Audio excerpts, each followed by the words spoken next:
African American Month is Hallowed Grounds, Sites of African American Memories. This theme acknowledges the places across the United States where African Americans have made history. Places such as the home of Frederick Douglass, the Lincoln Memorial, the Robert Russa Moton High School, and the John Philip Sousa High School here in Washington, D.C. These places remind us of the many men and women who have fought and continue to fight for freedom, equality, and justice for all. They also remind us of the progress we have made to ensure that every child can receive a quality education, that everyone can exercise their constitutional right to vote, and that all persons have the equal opportunity to work and contribute to our society. At this time, it's my honor to introduce our Attorney General, Loretta Lynch. Attorney General Lynch was sworn in as the 83rd Attorney General of the United States by Vice President Joe Biden on April 27, 2015. She is the first African American woman to serve in this important position.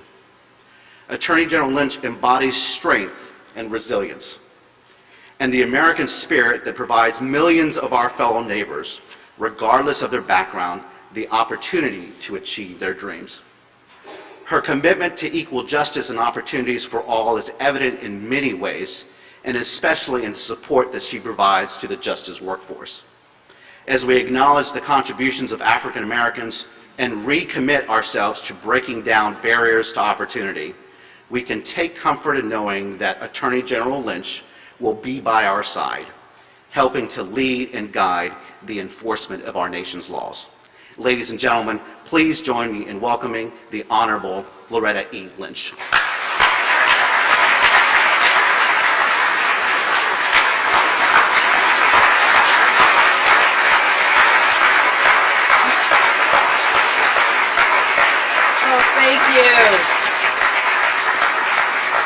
Thank you. Good morning. Please be seated, everyone. Good morning, everyone. Oh, wait, this is DOJ Black History. Good morning, everyone.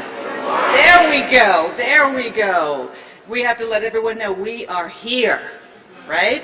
We are. Richard, thank you so much for that kind introduction, and also thank you for your leadership in this and so many other important areas of the Department of Justice. Richard leads JMD's Equal Employment Opportunity staff, but he's really the key behind so many of the wonderful programs that we put on here in the Great Hall. He and his staff who work tirelessly. They make it look really easy and really smooth, but they pour their hearts into this. So thank you, Richard, and your team for everything that you have done to make sure that this department receives all the benefits of a diverse workforce, the benefits of different ways of thinking, different cultures, different backgrounds, the strengths that come from all of that are all knit together to make this the great department that it really is.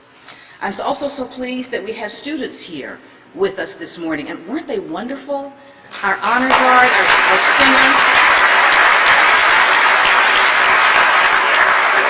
So thank you for sharing your gift with us. And thank you for sharing your dedication with us. That she's in middle school is so wonderful. I will tell you, I won't be singing to you now, all right? So you just did a truly, truly wonderful job, and thank you so much. One of the reasons I'm so happy that we have students here today is that we look at the past so that we can build a brighter future for everyone, but most especially for the young people of our country. You've got the greatest stake in this. You've got the greatest contributions yet to come. And that's why we're working so hard here today, in this time, in this Department of Justice. I'm so happy that you're here. And I also think we have Dorianne Ladner here today. She was going to try and make it. I'm not sure if she did. But Ms. Ladner was involved in some of the most pivotal moments of the Civil Rights Movement, the Freedom Riders, to her leadership with the Student Nonviolent Coordinating Committee, or SNCC. And so we want to thank her once again for the gift of her efforts. Now, as Richard has noted, the theme of this year's Black History Month is Hallowed Ground, Sites of African American Memories. And it commemorates 25 places, 25 discrete locations of great significance to the African American experience, from stops along the Underground Railroad to the birthplace of blues on Memphis's Beale Street. And these are places of pride and hope, of activism and action, and they are deeply important to the story of our country. But this morning, as I lead into the remarks we're about to hear from our keynote speaker, I want to focus you for just a moment on another place that isn't on that official list of Black History Month sites, but has nevertheless played a vital role in the history of Black American struggle for equality. And it is the building in which we all stand today. Because it was here, in this building, in the Department of Justice, that our predecessors, those who sat in the chairs before us, determined that we had not just the ability, but the obligation to challenge discrimination and to defend civil rights. And it was here, in the very conference room that I now use, that they made the decision to send U.S. Marshals south to protect those freedom riders. And it was here, in this building, in these offices, that they organized the integration of the universities of Alabama and Mississippi. And it was here, in this building and in these offices, that they drafted significant portions of the Civil Rights Act of 1964 and the Voting Rights Act of 1965. And because of what was done in this building at that time, I am able to stand before you today as the 83rd Attorney General of these United States and sit in the office where the work was done that saved the soul of our nation.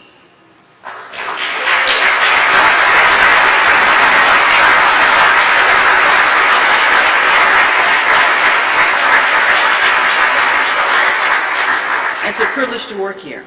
And the inscription on the north side of this building reads, "The place of justice is a hallowed place." But, my friends, I tell you, it's not made so by the stones that construct it, but by the work and the people that inhabit it. The work that we do to pursue the more perfect union that is the birthright of us all. And today, we have the privilege of occupying this place. And that means that we have the responsibility to protect and to expand on the work of those who came before us. And I'm proud to say that we're doing just that. So let me brag about all of you for just a moment.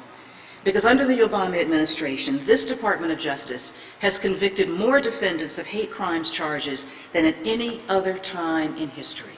You all have done that. Because we all know, and we believe and we live, the view that no person should be targeted for threats or violence because of what they look like, because of how they worship, or because of whom they love.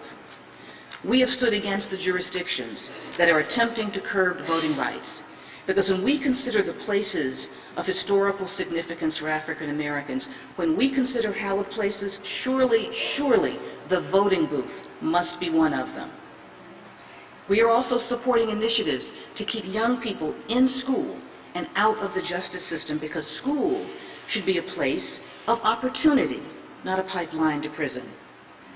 And we are at the forefront of efforts to build the positive relationships of trust between law enforcement officers and the people that we serve, because the place next to our law enforcement officers should be a place of safety and security for every American.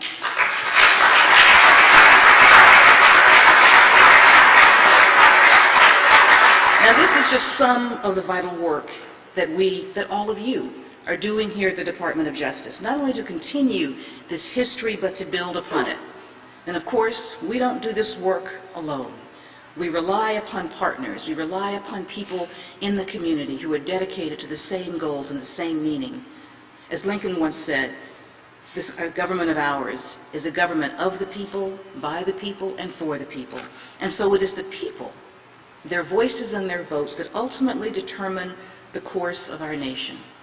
Which means that it's up to all of us in this country to stand up and to speak out for what is right and to make ourselves heard in the fight for justice. And I am so proud that we have our speaker here today, because for more than a century, few organizations have been more effective at lifting up all those voices than the NAACP. Very few people. They were there when no one was, from waging a 30-year campaign against lynching, to convincing President Franklin Roosevelt to open up thousands of jobs for African Americans in the New Deal, from arguing Brown versus Board of Education, a case that has meant so much to our jurisprudence, to our system of laws, to marshaling public opinion on behalf of the Civil Rights Act of 1964. It's the NAACP that has long been at the vanguard of the drive for equal rights and equal opportunity here in these United States. And today, their work continues under a great and transformative leader. Their work continues as a voice for comprehensive criminal justice reform, as a voice for voting rights, as a voice for affordable health care, and as a voice calling for the end of racial discrimination. Since 2014, that transformational leader has been in charge, Cornell Brooks, our keynote speaker today. A minister, a trial attorney, and an activist, Mr. Brooks is one of the preeminent civil rights leaders of our time. He's devoted his life to public service. He's served as a senior counsel for the Federal Communications Commission, a trial attorney with the Lawyers Committee for Civil Rights Under the Law, the executive director of the Fair Housing Council of Greater Washington, and, in what I think is certainly the keynote of his career, an attorney in our own Civil Rights Division.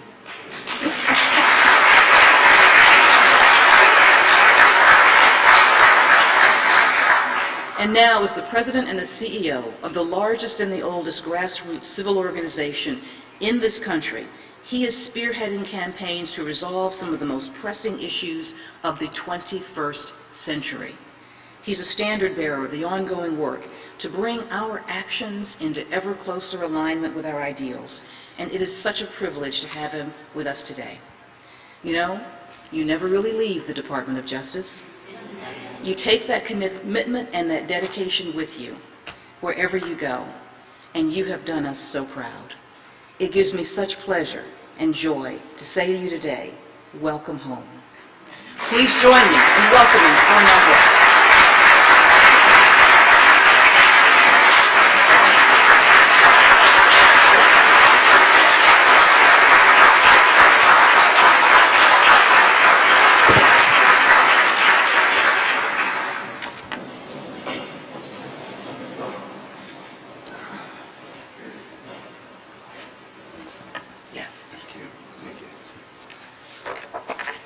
Good morning.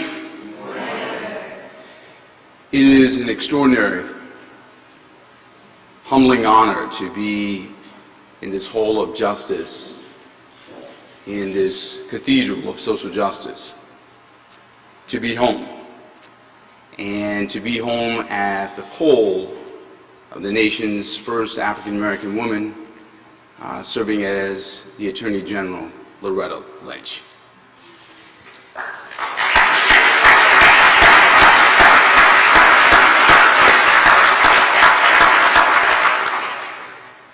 The NAACP vigorously supported, enthusiastically supported her nomination because we believe then and we believe now she epitomizes the definition of an inclusive, expansive definition of meritocracy.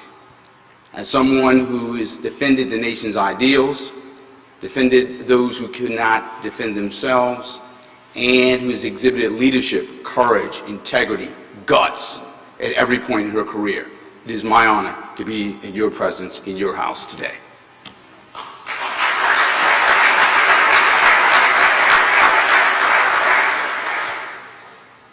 It is with great appreciation that I'm here and on this stage with those who have organized this program. And I want to extend appreciation to Richard, to this extraordinary color guard who carried our flag and began this program, to the young sister who warmed our hearts with song, Olivia Harris, and to Felicia Sandler, who serves as the head of the DOJ Association of Black Attorneys. I also want to recognize the presence, I believe, of Congresswoman Donna Edwards, Baltimore County Executive Kevin Kameretz, I believe Delegate Adrian Jones, and Benjamin Brooks. And if Senator Cardin is in the House, we certainly want to acknowledge him. But more important, I want to acknowledge my former colleagues in the Civil Rights Division, now led by Vanita Gupta, and my former colleagues who are yet here in this building, including one from Yale Law School, Sushma Soni, and to all of the folks who not only filed the briefs, but maintain the building, who do the administrative work, who ensure that you're able to travel safely across this country, and who make the work of justice possible. To you and for you, I extend my appreciation for all that you do every day to make this nation what it should be. Thank you.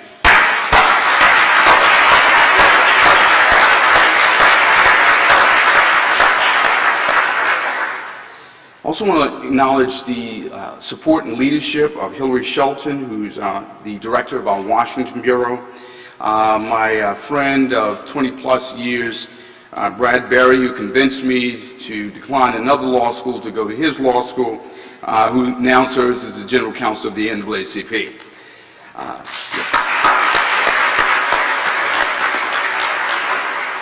And quickly, I want to acknowledge the leadership of the Maryland State Conference of the NAACP, led by Gerald Stansberry, and the District of Columbia branch of the NAACP, Kosia Ali, and any of the members of the rank and file who make the work of the NAACP possible. Thank you.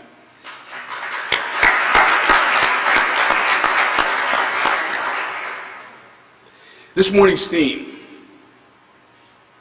hallowed grounds, sites of African American memory, is especially evocative and invocative being in this place. A place where over so many generations have sacrificed of themselves to make real the promises of that dry piece of parchment in which you, through your efforts, have breathed the breath of life called the American Constitution. This hallowed place in which people like the head of my former board of directors, Nicholas Katzenbach, and Burke Marshall, and Drew Days, gave so much of themselves to make justice real. This place, where people come day in and day out and labor over briefs, labor over ideas, labor over ideals, who give of themselves, who sacrifice of themselves day in and day out. This is hallowed ground. It is ground anointed by your sacrifice. It is ground consecrated by your very being. It is a ground, a place in which we make real democracy day in and day out. When I walk into this building, like the first time I walked into this building years ago, it yet elevates the pulse, brings goosebumps. It reminds me of yet another building, not too far from here, on the outskirts of Baltimore, the headquarters in the heart of the NAACP. It is a building in which, if you walk through the front door, you notice to your left a bronze bust of a brown-skinned black man by the name of Medgar Evers, whose ruggedly handsome face, etched in the countenance of his face, is the very definition, the character of bravery. If you walk down the hallways of the headquarters of the NAACP, you see in every room, in every office, American ideals, American precepts, American principles. You walk up and down those hallways, you see certain images. The image of a woman possessing a shy beauty and yet a fierce determination. Her name was Mrs. Rosa Louise Parks. Walking up and down those hallways, you see pictures like that of a young minister with an incredible ministerial bearing, a precocious moral maturity. His name was the Reverend Dr. Martin Luther King Jr. Walking up and down those hallways, you yet see the face of Mr. Roy Wilkins, who led the NAACP at a moment of crisis, a moment of chaos in our country, a moment of trial and turmoil. You walk up and down those hallways, you see sepia-tone pictures of yesteryear, black and white photographs of a time gone by, but also pixelated portraits of this time, this hour, this moment in American history. There's a picture of a young man with his hands in the air. It's not a picture of a protester in Ferguson yet declaring, hands up, don't shoot. It's a young man 12 years old, overcome with emotion, tears running down his face, holding up his hands in Florida in the wake of the death of Trayvon Martin. This is a building, not unlike this building, a place that can be described as a consequence of the sacrifice of those who work day in, day out, as hallowed ground. This is a moment in American history in which we have an entire generation fixated, if you will, by certain pictures of the moment in which we find ourselves in. We have a generation of millennials who hold their cell phones at arm's length. And Madam Attorney General, they take selfies or ussies. Standing on hollow ground, I yet pose the question, what would happen if we took a selfie of social justice? What would happen if we held a cell phone of conscience at arm's length and took a picture of ourselves as a nation, as a District of Columbia, as a democracy? What would happen if we took a selfie of social justice and inscribed that selfie, criminal justice, voting rights, and the future of the NAACP and the Department of Justice making justice real together?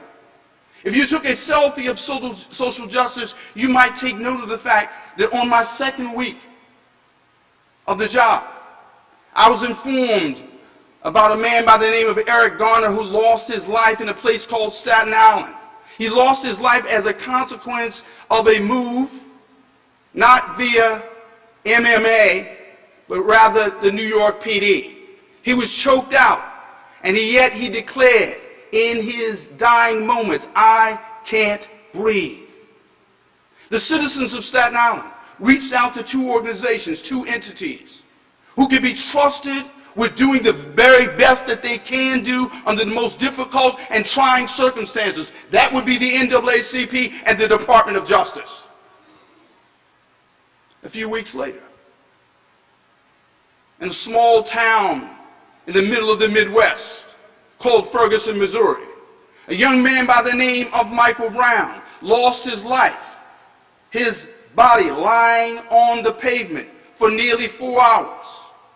Young people, a generation of millennials, held their cell phones at arm's length, cell phones of conscience, and took pictures of their friend lying on the pavement. And then they took those pictures and teleported them, if you will, by geostationary satellite and fiber optic cable around the world, so much so that they set Twitter ablaze and put the words Michael Brown on the lips of Barack Obama in Geneva, Switzerland.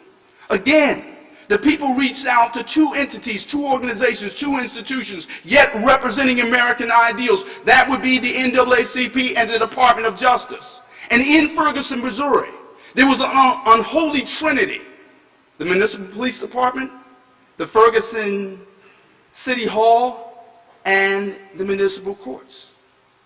Predatory taxation related to predatory policing, leading to an entire generation of young people being criminalized and profiled. The country called upon two organizations. This department, the Civil Rights Division, responded with a pattern and practice investigation and a proposed pattern and practice settlement. And how did this come about? Well, I suspect, Madam Attorney General, that the evidence in that case had a lot to do with the statistics mandated by a law that the NAACP wrote with the governor when he was Attorney General. The fact is, the people count on us because they know they can count on us.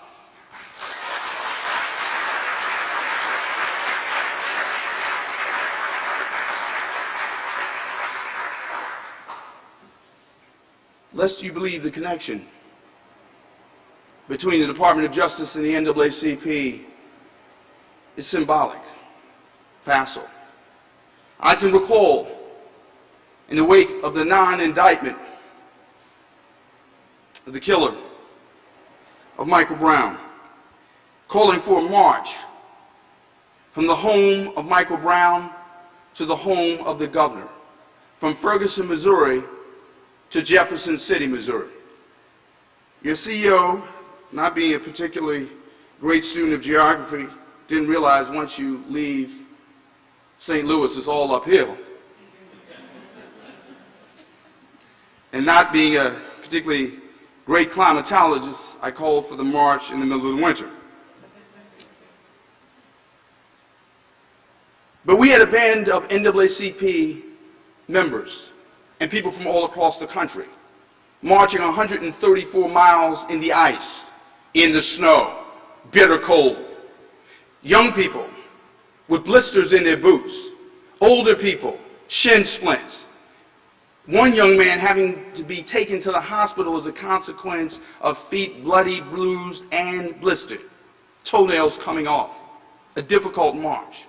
We came to a small town called Rosebud, and there a number of our fellow citizens decided to exhibit with First Amendment gusto a certain creativity in voicing their opposition to the presence of the NAACP in their community. They provided a First Amendment display, if you will.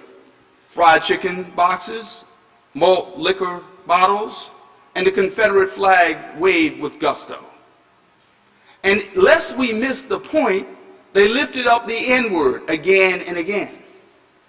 But when I saw the head of the Missouri State Conference of the NAACP, a woman in her 70s by the name of Mary Ratliff, walking tall in her constitutional dignity.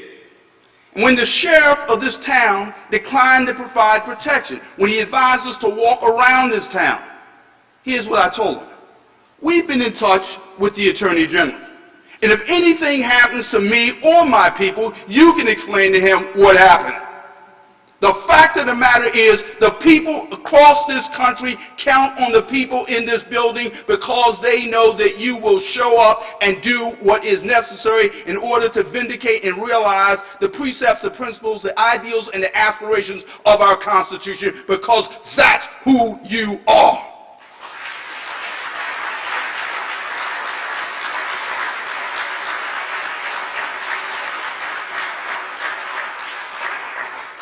We're at a moment in this nation, 2.2 million Americans behind bars, 65 million Americans with criminal records. An entire generation that has been criminalized and profiled.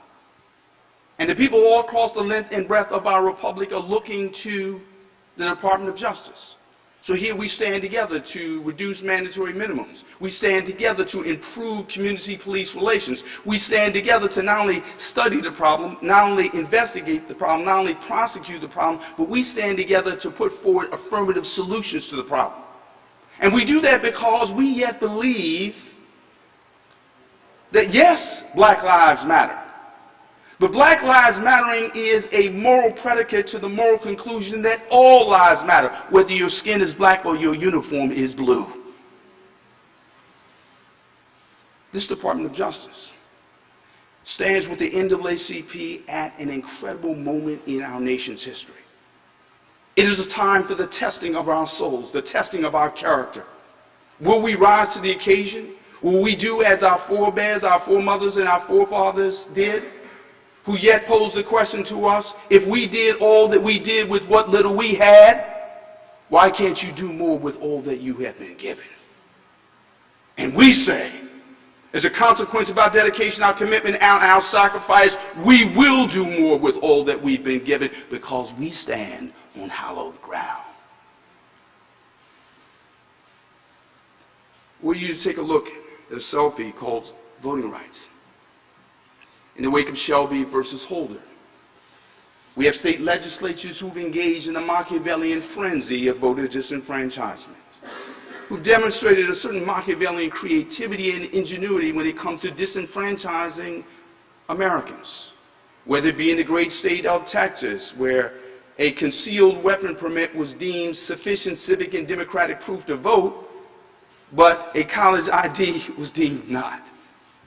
Or in the state of North Carolina, where an ID for an 18-year-old serving at Fort Bragg or Camp Lejeune deemed sufficient civic and democratic proof to vote, but an ID issued by North Carolina State University, Duke University, or North Carolina Central University deemed insufficient. And all across this country, we see our fellow citizens having their constitutional aspirations frustrated. But again and again, we look to the Department of Justice. Section 5 might be in tatters. Section 4B might be in tatters. But we still have Section 2, and we still have the will, the determination, and the guts of this department that we can count on to defend the rights of the people to vote. Because they yet believe that the right to vote is a civic sacrament, and it is being desecrated in the temple of our democracy. And I can tell you, as the son of a woman who protested for her rights at age 16 at South Carolina State University, standing up for the right to vote 50 years ago, and who 50 years later, my mother calls me up in the state of Georgia and says to me, "Cornell, you're a lawyer, you went to Yale Law School. I'm hearing all about these voter ID laws. I don't drive anymore. I can't find my passport. What are you all going to do? I have MS."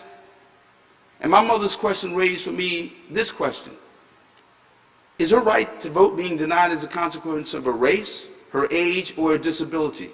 Or have we simply become less American?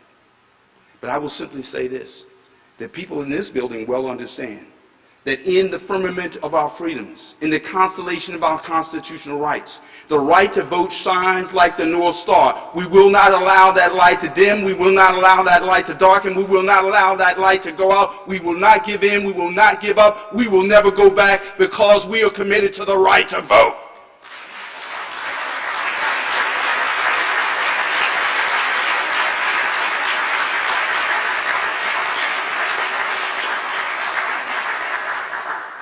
So here we are, standing together at a moment in American history when we can do no less. We're going to stand together. We're going to stand together in investigations. We're going to stand together in prosecutions. We're going to stand together in putting forth best practices, whether it be in criminal rights, vindicating the rights of those who seek to cast ballots, whether it be in Flint, where we have an entire city that has been poisoned as a consequence of government malfeasance. We'll stand together across the length and breadth of this country. And if by chance, Madam Attorney General, we grow weary in our well-doing, if by chance we grow discouraged, I'll simply lift up for you these words that you will find in their original form entombed in the bowels of the Beinecke Rare Book Library on the campus of Yale University, and inscribed in the hearts of millions of Americans. The words would be these: lift every voice and sing till earth and heaven ring. Ring with the harmonies of liberty. Let our rejoicing rise high as the listening skies. Let it resound loud as the rolling sea. Sing a song full of the faith that the dark past has taught us. Sing a song full of the hope that the present has brought us. Facing the rising sun of our new day begun. Let us march on, let us march on, let us march on till victory is won.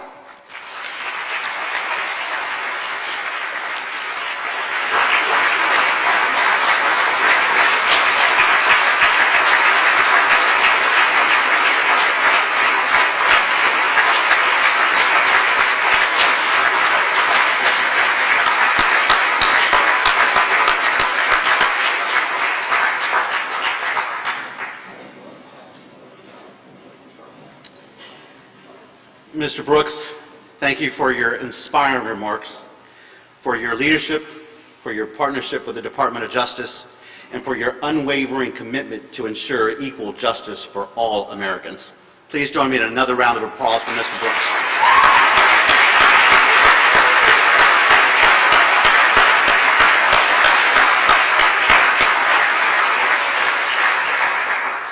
At this time, I invite Attorney General Lynch and Mr. Brooks to take center stage, please.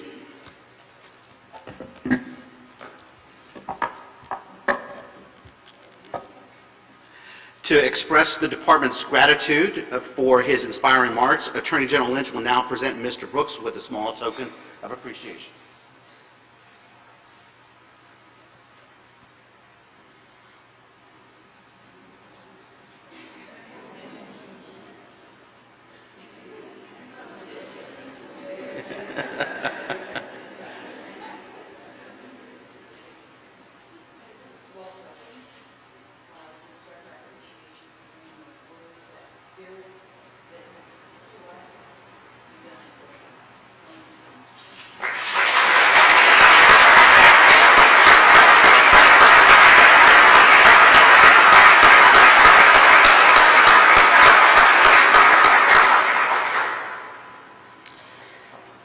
this time, I'd like to invite Ms. Olivia Harris back to the stage. Olivia, as already mentioned, is a junior at the Quince Orchard High School in Gaithersburg, Maryland. At her school, she is a member of the school chambers and overture choirs, and has acted in several plays since the 2nd grade. Her most recent appearance was in Hairspray, and I Never Saw Another Butterfly. She is currently rehearsing for her role in her high school's production of Once Upon a Mattress, which sounds very interesting. At this time, Olivia will now sing the Black National Anthem, Lift Every Voice and Sing. I ask that everyone please stand and join Olivia in singing this song.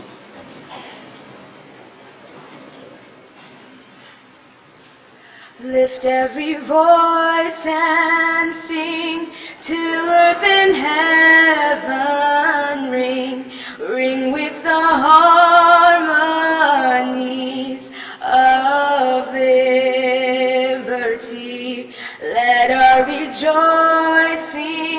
rise high as the listening skies. Let it resound loud as the rolling sea. Sing a song full of the faith that the dark past has taught us. Sing a song full of the hope that the present has brought us. Facing the rising sun of a new day begun, let us march on till victory is won. Stony the road we trod, bitter the chastening rod, felt in the days when hope unborn had died. Yet with a steady beat have not our weary feet come to the place for which our fathers sighed. We have come over a way that with tears we watered. We have come treading our path through the blood of the slaughtered. Out of the gloomy past till now we stand at last, where the white gleam of our bright star is cast. God of our weary years, God of our silent tears, Thou who hast brought us thus far on the way, Thou who hast by Thy might led us into the light, keep us forever in the path we pray. Lest our feet stray from the places, our God, where we met Thee. Lest our hearts, drunk with the wine of the world, we forget Thee. Shadowed beneath Thy hand, may we forever stand, true to our God, true to our native land. Thank you.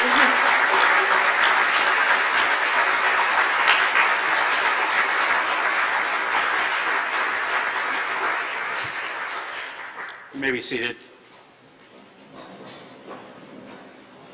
Thanks again to Olivia for sharing her amazing talent.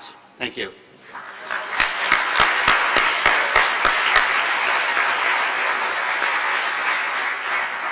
To conclude our program, I will now turn the podium over to Felicia Sadler.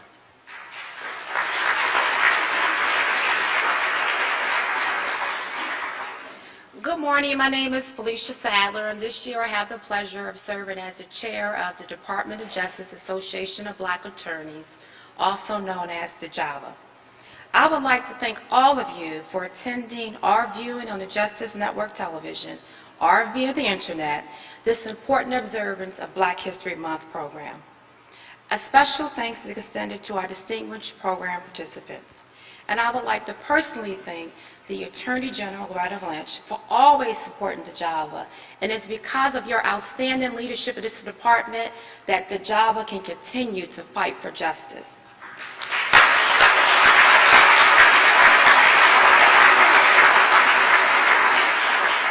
I would also like to thank Mr. Cornell Brooks for that inspiring, motivational message.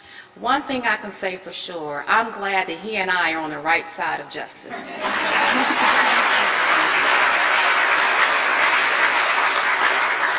I would also like to thank and recognize the JMD EEO staff, especially Granette Trent and Sylvia Price, for coordinating today's program, and the DOJ Capone EEO office for their activities this month to observe Black History Month.